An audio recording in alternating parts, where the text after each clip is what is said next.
Hi, everyone. Welcome to our podcast series for September Childhood Cancer Awareness Month. We're interviewing families who have gone through childhood cancer. Our guest today is Kent Bugg, father of Megan. Could you tell us about Megan? Uh, sure. I could talk on and on about Megan, but my daughter Megan was diagnosed with stage 4 alveolar rhabdomyosarcoma when she was 13 years old. Um, she fought childhood cancer for 7 years and 2 months.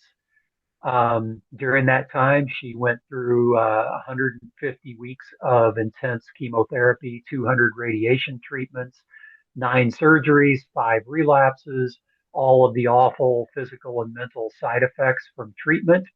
Um, but during that time, uh, especially after her initial treatment and before her first relapse, she did a lot of research on childhood cancer and what the current state of childhood cancer is. And what she saw, she found is unacceptable. And so the lack of funding from the federal government, the lack of attention from the pharmaceutical industry really upset her. And so, she always said you can either sit on the couch and complain or you can get up and do something about it. So she started raising money, funding childhood cancer research projects. She started becoming a vocal advocate for childhood cancer through social media, and she became a keynote speaker at various events. She spoke at CureFest in Washington, D.C. on 2 different occasions. Um, and at the time of when she passed away on March 9th of 2022, she had raised almost $1 million to fully fund 5 different childhood cancer research projects. So, I'm very proud of her life and legacy.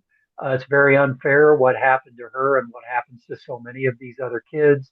Um, but I'm proud of what she accomplished and what she stood for in her lifetime. Yeah, I mean, she sounds like she did a whole lot. I mean, $1 million is a lot. It is, and when you're just getting into this and learning about it, you think, "Wow, that's amazing! She raised $1 million." But then you find out how much these research projects cost and how Right. much it takes to get a drug all the way through the clinical trial process, and it takes a lot more than that. But I'm firmly convinced if Megan were still here with us, she would not have ever given up and would have continued fighting and raising money. And she just had a unique way to make people care, to make people hear the message. And, after her passing, we've tried to carry that on through the Megan's Mission Foundation. Yeah, so you kind of already touched on this a bit, but could you tell me about what the cancer journey was like? It's the worst nightmare that any parent could ever envision. I'll never forget the doctor's appointment. We discovered a tumor, or I shouldn't say we didn't know what it was then, but we discovered a lump on Megan's left forearm actually on Christmas Day. Um, and it was Christmas Day 2014. And we tried not to make a big deal of it because it was Christmas Day, but we were worried. And the next day, we took her to her pediatrician. Megan knew something was wrong. She was scared. She was 13, didn't want to tell anybody, but took her to her pediatrician. Her pediatrician called me in the next room, told me that she was sure Megan had some type of cancer, didn't know what type, and we needed to get her into treatment immediately because she had numerous tumors. It takes your breath away when you hear the news, but then nothing can prepare you for the brutality of the treatments and how difficult those treatments are. Um, the fact that Megan was able to keep a smile on her face, and she actually, I feel like, supported us more than we supported her. So it's a journey I wouldn't wish on anyone. It's I think if people witnessed it firsthand, they would never allow this to happen to kids. And Megan used to say that a lot. She used to say if people just understood, they would never allow kids to go through this. But until you've lived it, you kind of live in a bubble where you're not aware of what's going on around you with the childhood cancer issues. But once you've lived it, it's real, and it's so unfair and it's so brutal, that kids have to go through this. Yeah. How do you think your perspective on childhood cancer or cancer in general changed after Megan? So I went through a lot of stages. I went through being overwhelmed. My wife and I and my daughter, my other daughter at the beginning, we went through being overwhelmed, um, to being, to being angry, um, to feeling sorry for our daughter, which she chastised us for, that don't feel sorry for me because that makes me feel like I'm not going to get better. And she said, I am going to get better. So stay positive. Um, but I think what's changed the most is once I learned what's really happening in the childhood cancer, with childhood cancer and the pharmaceutical companies and the federal government, and how the federal government only spends like 4 to 6% of their entire childhood cancer budget or entire cancer budget on childhood cancer, and how pharmaceutical companies basically ignore childhood cancer because they don't see it as profitable. Um, I really, you become disillusioned with the process. You become disillusioned with how, in the wealthiest country in the world, can we allow our kids to have to go through this? I mean, there's roughly 47 kids a day that get diagnosed with cancer, and of those 47 kids, seven of those kids are going to pass away. Roughly. So how do we allow that to happen day after day, year after year, with kids that's our most precious resource? It just boggles the mind that this is we've shown in our country when we put our mind to something, whether that be finding a treatment for AIDS, whether that be the COVID vaccine, whatever it is, when we decide it's a priority, we figure out a way to fix it. And for some reason, no one has ever decided that childhood cancer is a priority. Or I shouldn't say no one, very few people have ever determined that childhood cancer is a priority. And until those people do, it's up to nonprofit organizations like the Megan's Mission Foundation and so many others to try to keep this issue in the spotlight so something gets done. So you just talked about Megan's Mission Foundation, or you just mentioned it. So could you tell us more about that and kind of the advocacy work you've done? So Megan was such an ardent advocate for childhood cancer, whether that be through fundraising, whether that be through speaking at events, whether that, meant attending events, whatever it was. And when she was really, really sick, one of the things that I promised her is that we would continue fighting for her. And um, so when after Megan passed away a couple months later, my family, it's my daughter and my wife and I, we started the Megan's Mission Foundation. And the mission of the Megan's Mission Foundation is to realize Megan's dream of ending childhood cancer through advocacy and research. Um, Megan raised about $1 million before she passed away. We've raised in the past, we've been an organization for about 3 years.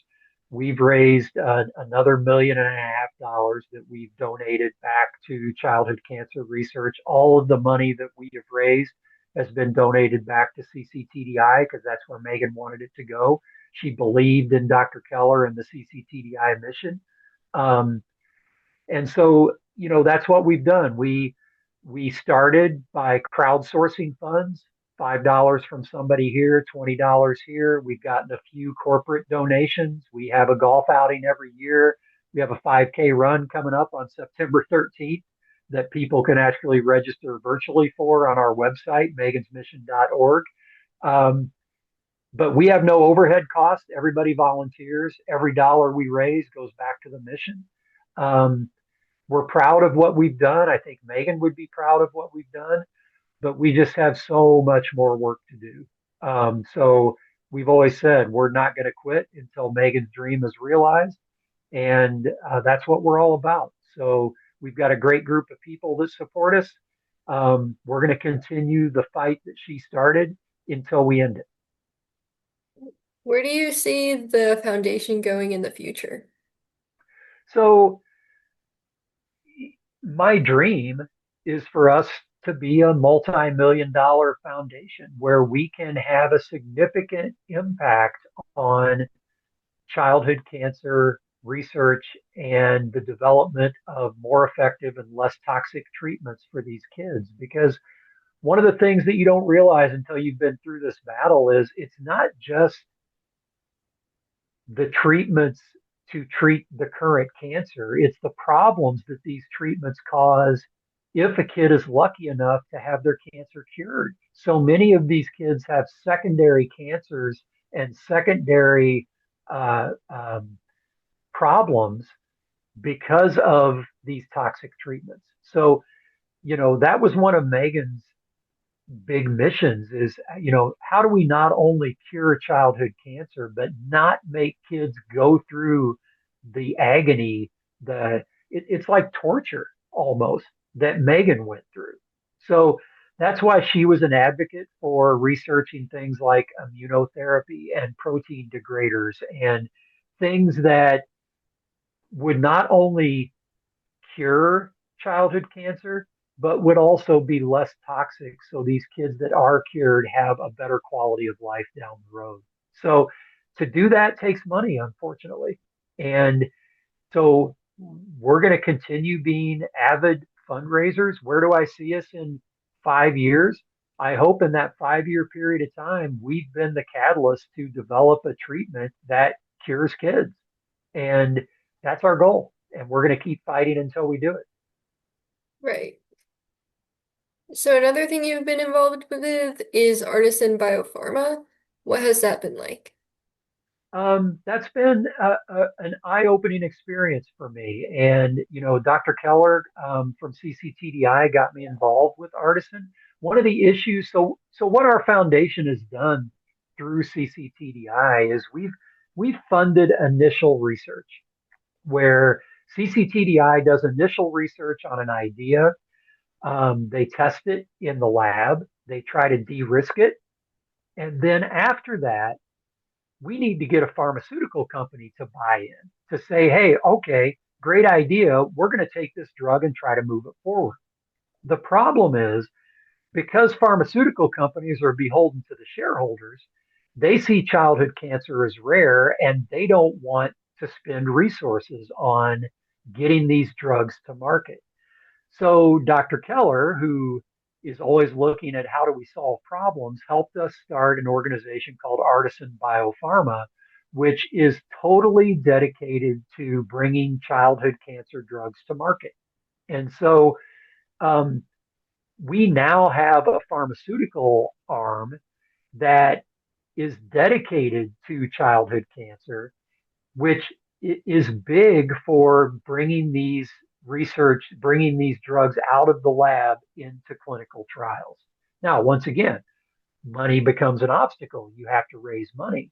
But when you have a pharmaceutical arm there that can go out and raise money, it lends legitimacy to the process of what you're trying to accomplish. So, on one hand, it's an eye opener in that you realize that without a group like Artisan, some of these drugs are never going to see the light of day because in our system, pharmaceutical companies just don't see enough profit off of these kids.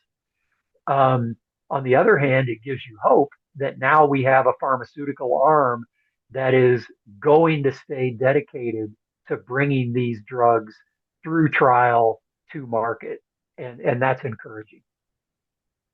Yeah, I mean, it's really interesting that you kind of get to see the whole process through from research to making the drugs and getting it into the market. I've unfortunately, I've said this to other parents that have contacted me in the childhood cancer community. We're all part of a club that we never wanted to belong to. But now that we're in the club, it's like Megan used to say, and I've said this before, You can either sit on the couch and complain about it or you can do something about it.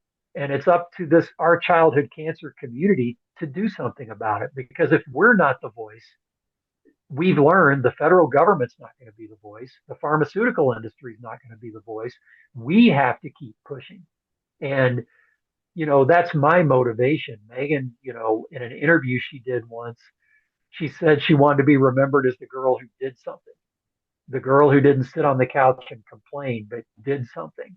And that's where my motivation lies is I want to honor her and not say, well, let's throw our hands up because the federal government's not going to do anything. Pharmaceutical companies aren't going to do anything. No, and that's why I think Megan connected so well with Dr. Keller and his team at CCTDI because that's their attitude as well. We're not going to quit. We're going to find a way to get this done. And so that's why I think they connected so well also.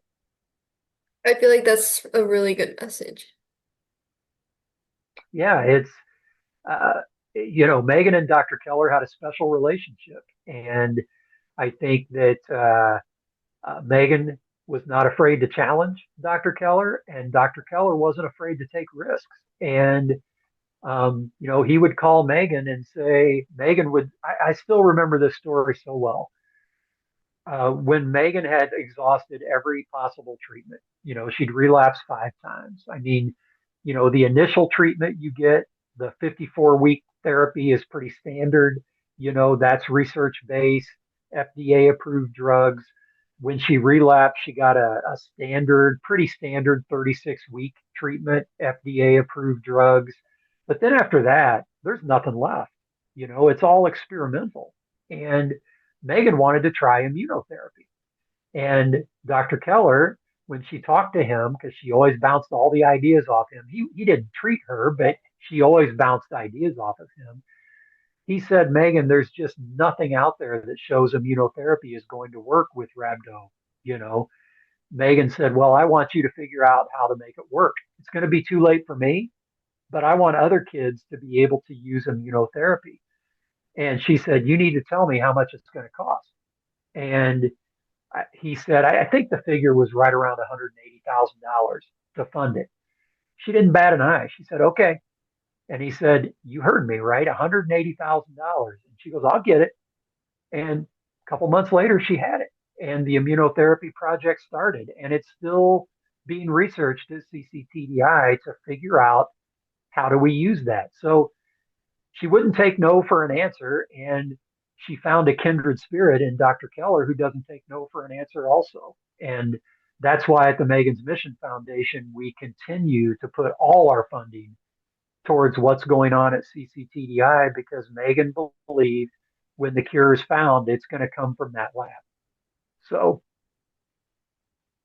Yeah, I feel like it's really like altruistic that even if she wasn't going to get the treatment, she still wanted other people in the future to. those were her kids. Megan was treated at a hospital near Chicago and great people, wonderful medical staff. The nurses become family. Um, but Megan was like the mother hen there. She knew people would come in for treatment, and it was funny because one of the nurses, Megan would always try to find out who's there. She'd say, "I saw a new kid come in." She said, "Who is that?" And of course, the nurse would say, "Megan, I can't tell you that. HIPAA, I can't give you that information." And Megan would laugh and say, I'm going to find out." And she'd take her, IV stand that where she was getting her chemotherapy drip, and she'd walk it over to that room and knock on the door and introduce herself and meet the parents and talk to the kid. Next time, she'd bring the kid a gift, bring the kid a present. I mean, she was always trying to lift those people up around her, even though in the last year or so, she knew it was too late for her, you know. Um, but that's just the kind of person she was. She was.